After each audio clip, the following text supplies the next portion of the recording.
Hello student, आज हम इस वीडियो में बात करेंगे वार्षिक परीक्षा कक्षा 10वीं विषय हिंदी। स्टूडेंट की डिमांड पर हम आपके लिए लेके आए हैं आप सभी बच्चों के लिए 18 फरवरी को होने वाले एग्ज़ाम का पेपर। जो बच्चे समझ रहे हैं कि ये रियल पेपर है, तो ये रियल पेपर नहीं है। रियल पेपर के लिए अभी टाइम लगेगा। तो रियल पेपर जैसे ही हमें मिलेगा हम आप सबके लिए अपलोड कर देंगे। तो इस YouTube चैनल पर अपलोड कर दिया जाएगा रियल पेपर, यहाँ आप देख सकते हैं। तो आप लोग भरोसे के साथ इस YouTube चैनल पर बने रहिए। हम आप सभी को रियल पेपर ज़रूर देंगे, बट आप इसको रियल पेपर न समझें। इस मॉडल पेपर में जो क्वेश्चन आपको बताए जा रहे हैं 80 में से 80% यही सारे क्वेश्चन आपके एग्ज़ाम में भी आएंगे और आपको 80 में से 80 नंबर ज़रूर मिलेंगे। तो इसमें से पूरा पेपर ज़रूर देखें और वीडियो को लास्ट तक देखें। चैनल पर पहली बार आए हैं तो चैनल को सब्सक्राइब करें, बेल आइकन को प्रेस करें। चलिए स्टार्ट करते हैं आपकी वार्षिक परीक्षा 2022 कक्षा 10वीं विषय हिंदी का पेपर। ये सारे इंपॉर्टेंट क्वेश्चन हैं, आपको एग्ज़ाम में भी देखने को मिलेंगे। तो वीडियो को लास्ट तक देखें और सारे क्वेश्चन आंसर अच्छे से नोट करें, ताकि 18 फरवरी को होने वाले आपके एग्ज़ाम में आप अच्छे से एग्ज़ाम दे पाएँ। यही सारे आंसर आपको वहाँ भी लिखने हैं, तो आपको 80 में से 80 नंबर पूरे मिल जाएंगे। तो इसमें आपको पहला प्रश्न दिया गया है, सही विकल्प चुनकर लिखिए। तो इसका पहला प्रश्न है आपका भक्ति काल की समय सीमा। तो उसका आंसर आपको यहाँ पे दिया गया है, तो उसका आंसर हो जाएगा ब। श्वेत 1375 से श्वेत 1700। ये आंसर पर आपको आंख बंद करके भी अगर टिक करेंगे तो ये आपका क्वेश्चन राइट हो जाएगा। नेक्स्ट क्वेश्चन है आपका रामचरितमानस की भाषा। तो उसका ऑप्शन आपका बी करेक्ट करना है आपको, अवधि। नेक्स्ट दिया गया है रौद्र रस का स्थायी भाव होगा। तो उसका आपका ऑप्शन हो जाएगा आपका क्रोध। मैं डायरेक्ट आपको आंसर बता रही हूँ ताकि आपका ज़्यादा टाइम वेस्ट ना हो और एग्ज़ाम की तैयारी अच्छे से हो जाए। नेक्स्ट क्वेश्चन आपका नेताजी की मूर्ति लगाई गई थी, तो उसका हो जाएगा आपका नगर पालिका। नेक्स्ट क्वेश्चन है चिकित्साय का समास विग्रह होगा। उसका आंसर हो जाएगा आपका चिकित्सा के लिए आलय। नेक्स्ट है सांप निकलने पर डर कर भागे, बोले नाथ आकर छिपे, तो मैया के आंचल में। नेक्स्ट क्वेश्चन होगा आपका रिक्त स्थानों में सही विकल्प चुनकर लिखिए। यहाँ आंसर आपको साथ में बताए जा रहे हैं। ये इनके आंसर है, जिन पे ब्लैक कलर की अंडरलाइन की गई है, यही इन्हीं के आंसर है।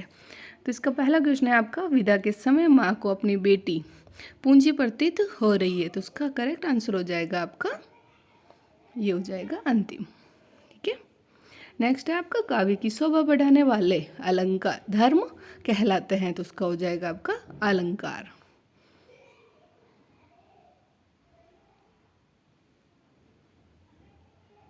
नेक्स्ट दिया गया है रमणीय प्रतिपादक शब्द काव्य की परिभाषा है। तो उसका करेक्ट आंसर हो जाएगा आपका आचार्य विश्वनाथ। ये बाकी के क्वेश्चन दिए गए हैं। आत्मकथा के लेखक स्वयं के जीवन का वर्णन करते हैं। यथाशक्ति में अव्यय भाव समास होता है। कभी कभी बाबूजी हमसे कुश्ती भी लड़ते हैं। नेक्स्ट है हिरोशिमा जापान में है। अगला जो क्वेश्चन होगा वो आपका होगा सही जोड़ी मिलान कीजिए। तो जो आंसर आपको स्क्रीन पे दिख रहे हैं ये बिल्कुल करेक्ट है, सही जोड़ी बना दी है मैंने। आप बस इनको अच्छे से नोट कर लीजिए, एग्जाम में आपको इसी तरह से लिखने हैं। आप चाहे तो इसका स्क्रीनशॉट भी ले सकते हो। नेक्स्ट क्वेश्चन है आपका एक वाक्य में उत्तर दीजिए। तो इस तरह से आपको एक वाक्य में आंसर देना है। फर्स्ट क्वेश्चन में बता रही हूँ आपको विश्व के सकल जन कैसे हो रहे हैं। ठीक है, तो उसका आंसर हो जाएगा आपका गर्मी से परेशान हो रहे हैं। नेक्स्ट है आपका तृप्त धारा के सांकेतिक अर्थ क्या। तो दुखों से पीड़ित धरती। नेक्स्ट क्वेश्चन है आपका वर्ण मात्रा यति आदि से नियोजित शब्द रचना को क्या कहते हैं। तो उसका आंसर हो जाएगा आपका छंद। नेक्स्ट आपको दिया गया है चौपाई छंद। कुल कितनी मात्राएं हैं। तो उसमें आंसर होगा आपका प्रत्येक 4 चरणों में 16-16 मात्राएं हैं। नेक्स्ट है नेताजी की मूर्ति कितनी ऊंची थी। तो उसका आंसर हो जाएगा आपका 2 फीट। नेक्स्ट क्वेश्चन है उपासना करने वाले क्या कहलाते हैं। तो उपासक। नेक्स्ट है हिंदी का पहला आंचलिक उपन्यास कौन सा माना जाता है? तो मेला आंचल। पांचवा जो क्वेश्चन होगा आपका डिटो यही होने वाला है, सत्य और असत्य का। तो इन सारे क्वेश्चन को अच्छे से रट लो। फर्स्ट क्वेश्चन आपका सत्य है, सेकंड असत्य, बाकी के सारे सत्य है। नेक्स्ट क्वेश्चन है आपका छायावाद की दो विशेषताएं आपको बतानी है, अथवा आप बता सकते हैं भक्तिकालीन की दो विशेषताएं। तो हम आपको यहाँ पे बता रहे हैं भक्तिकालीन की विशेषताएं। तो ये तीन विशेषताएं लिखी है, इसीलिए आपको जो दो याद हो उन दो को आप याद कर लीजिए ताकि एग्ज़ाम में आप अच्छे से लिख पाएँ। एक्स्ट्रा इसलिए ताकि आपको ज़्यादा याद होगा तो आप अच्छे से लिख पाएंगे। नेक्स्ट है प्रश्न संख्या 7 है आपका गोस्वामी तुलसीदास की दो रचनाओं के नाम एवं काव्यगत विशेषताएं। तो दो रचनाएं रामचरितमानस, सेकंड है विनय पत्रिका आदि।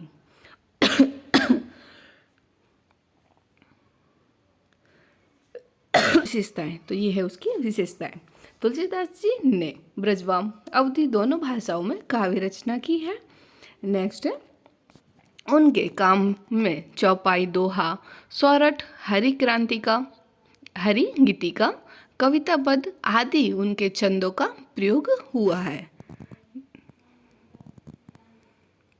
नेक्स्ट क्वेश्चन है आपका, आप इसकी शॉर्ट भी लेके नोट कर सकते हो, आप चाहे तो वीडियो को रोक के इसे लिख के भी नोट कर सकते हो।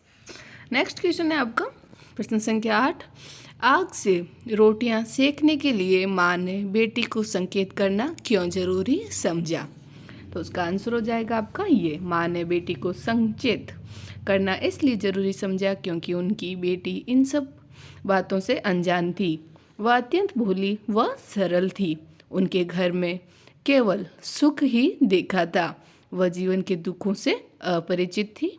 माँ को ये डर था कि उसकी भोली भाली बेटी समाज व्यवस्था के अनुरूप आदर्श रूपी बंधन को स्वीकार कर सामाजिक भेदभाव का शिकार हो सकती है।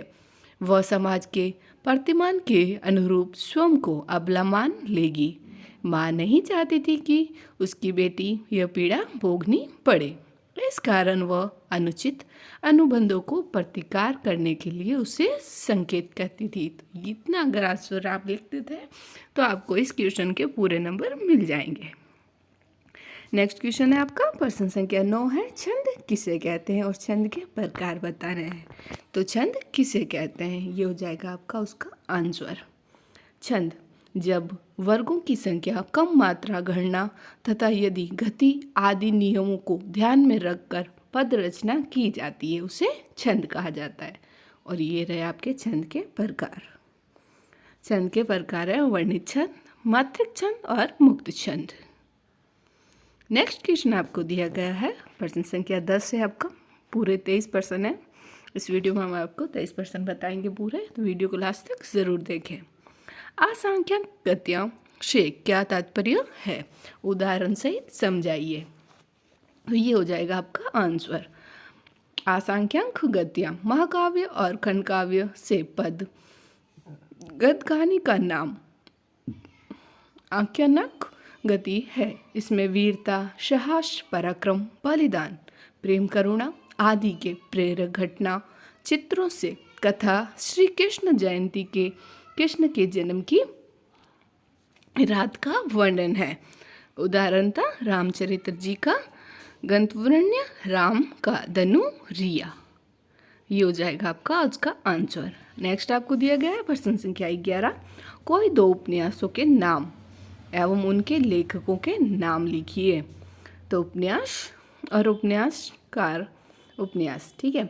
तो पहला हो जाएगा आपका प्रेमचंद और उनका उपन्यास है गोदान गबन। नेक्स्ट है शिव पूजन, सहाय देहाती दुनिया। नेक्स्ट क्वेश्चन आपका प्रश्न संख्या 12, मनु भंडारी के साहित्य की प्रमुख विशेषताएं। इसका आंसर मैं बोल के बता रही हूँ ताकि आपको कुछ शब्द अगर समझ में नहीं आ रहे हैं तो आप मेरे को सुन सकते हो आराम से। तो इसका आंसर होगा मनु भंडारी के साहित्य की विशेषताएं। पहला है मनु भंडारी की कहानियों और उपन्यासों में स्त्री मन से जुड़ी अनुभूतियों के चित्रण की प्रधानता है। उनकी रचनाओं में भारतीय नारी के जीवन और उनकी विशेषताओं का प्रभावशाली वर्णन हुआ है। नेक्स्ट है, उन्होंने स्त्री स्वतंत्र व्यक्तित्व का आंकलन भी अपनी रचनाओं में प्रस्तुत किया। जो आंसर मैं आपको बता रही हूँ, जो सब सीमा मैं आपको बता रही हूँ, इन सब सीमाओं में अगर आप इतना लिख देते हैं क्वेश्चन का आंसर तो आपको इस 80 में से 80 नंबर पूरे मिलेंगे। तो नेक्स्ट क्वेश्चन है हमारा, वास्तविक अर्थों में संस्कृत व्यक्ति किसे कहा जाता है?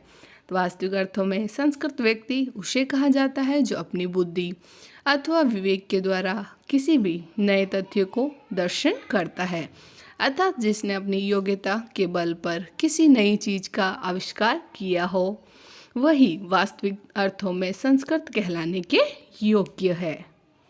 नेक्स्ट क्वेश्चन है आपका प्रश्न संख्या 14, समाज की परिभाषा उदाहरण सहित लिखिए। इसका आंसर है आपका समाज की परिभाषा, जब दो या दो से अधिक पदों के मिलने के लिए एक नए शब्द की रचना होती है तो इस मिलन की क्रिया को समास कहते हैं, जैसे प्रतिदिन, यथाशक्ति। नेक्स्ट है आपका प्रश्न संख्या 15 है, जॉर्ज पंचम की लाट की नाक लगने वाली खबर के दिन अखबार बार चुप क्यों थे? ठीक है, इसका आंसर हो जाएगा आपका, जिस दिन जॉर्ज पंचम की नाक लगनी थी उस दिन सभी अखबार चुप थे। कहीं कोई सम्मेलन का जिक्र नहीं था, क्योंकि अपनी व्याख्या के दोष के कारण सरकार कुछ बताना ही नहीं चाहती थी। इसका नेक्स्ट हो जाएगा आपका, क्योंकि जिंदा नाक लगने की बात थी, यदि यह बात आम जनता तक चली जाती तो हंगामा हो जाता, इस भय के कारण अखबार चुप था। नेक्स्ट है आपका प्रश्न संख्या 16 है, मात्रिक छंद एवं वार्णिक छंद में अंतर। ये देखिए आपको यहाँ बताया जा रहा है स्क्रीन पे। पहले मात्रिक छंद, तो मात्रिक छंदों के सभी चरणों की संख्या मात्राओं की तो समान होती है, लेकिन कर्म लघु गुरु समान नहीं होते। इसमें मात्राओं की गिनती निश्चित रहती है। मात्रिक छंद के उदाहरण दोहा, रोला आदि। नेक्स्ट जो पूछा गया हमें वर्णिक छंद, तो वर्ण छंदों के सभी चरणों की संख्या वर्णों की और कर्म लघु गुरु दोनों समान होती है। पॉइंट इसी तरह पॉइंट अलग अलग लिखिएगा ताकि कॉपी जांच करने वाला अच्छे से पढ़े और आपको अच्छे नंबर दे। इन वर्णों की संख्या एवं रूप निश्चित रहता है और मात्राएं नहीं।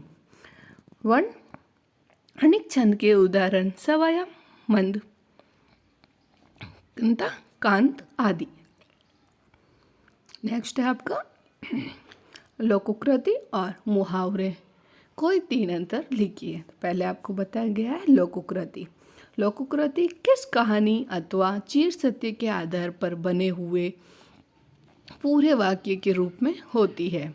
लोकोक्ति का प्रयोग पुण्यतः स्वतंत्र रूप से किया जाता है। अकेला चना भार नहीं ढोलता, अंधेरे में कान्हा राजा। तो ये हुई आपकी लोकोक्ति। आप चाहें तो इन सारे क्वेश्चन का स्क्रीनशॉट लेके भी नोट कर सकते हो इन सबको। अच्छे से याद कीजिएगा, ये सारे क्वेश्चन आपको आपके एग्जाम में भी देखने को मिलेंगे। और मुहावरे का हो जाएगा आपका, मुहावरे वास्तव में शब्दों के लक्षण प्रयोग होते हैं। मुहावरे का प्रयोग वाक्यों के अंतर्गत हो सकता है। आंखों का तारा होना। नेक्स्ट क्वेश्चन है आपका प्रश्न संख्या 18 है, उपयुक्त गद्यांश का उचित शीर्षक। गद्यांश दिया गया होगा आपको आपके एग्जाम में, उसे आपको अच्छे से पढ़ना है और उसका शीर्षक लिखना है। तो शीर्षक हो जाएगा देश प्रेम। नेक्स्ट क्वेश्चन है, देश के प्रति समर्पण का भाव कब जागृत होता है? तो उसका आंसर आपको इतना लिखना है एक ही लाइन में, जब व्यक्ति देश को अपना आराध्य बना लेता है तब उसे देश प्रेम का भाव जागृत होता है। नेक्स्ट क्वेश्चन है आपका, उपयुक्त गद्यांश का सारांश। जो गद्यांश दिया गया उसको आपको शॉर्ट करके लिखना होता है, वही उसका सारांश है।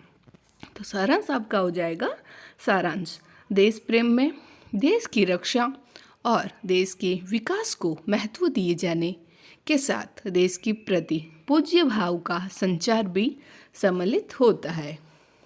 व्यक्ति देश को अपना आराध्य बना लेता है तब उसमें देश प्रेम का भाव जागृत होता है। इतना अगर सारांश आप लिख देंगे तो आपको इस वक्त गद्यांश के अच्छे नंबर मिल जाएंगे। नेक्स्ट क्वेश्चन है आपका, आपके विद्यालय में मनाए जाने वाले सांस्कृतिक समारोह पर एक अनुच्छेद आपको लिखना है। तो आपको 26 जनवरी पे यहाँ पे आपके बता दिया गया है। इतना अगर आप लिख लेंगे तो आपको इसके अच्छे नंबर मिल जाएंगे। ये देखिए, इतना आपको लिख लेना है इसमें। नेक्स्ट क्वेश्चन है आपका, विश्व है छायांगत जीवित क्षण। ये भी दिया गया है पद्यांश है आपको पेपर में एक पद्यांश दिया जाएगा, उसे आपको अच्छे से पढ़ना है। ठीक है, पढ़ने के बाद उनके क्वेश्चन के आंसर आपको देने होते हैं। तो इसकी आपको व्याख्या करनी है, प्रसंग और भावार्थ आपको बताना है। तो प्रस्तुत पद्यांश भाषा भारती के क्षितिज कृतिका से लिया गया है। छाया मत छूना कवि गिरिजा कुमार माथुर की रचना है। ठीक है, और ये आपको उसका आंसर देना है इतना। आप चाहे तो इसका स्क्रीनशॉट ले सकते हो अच्छे से।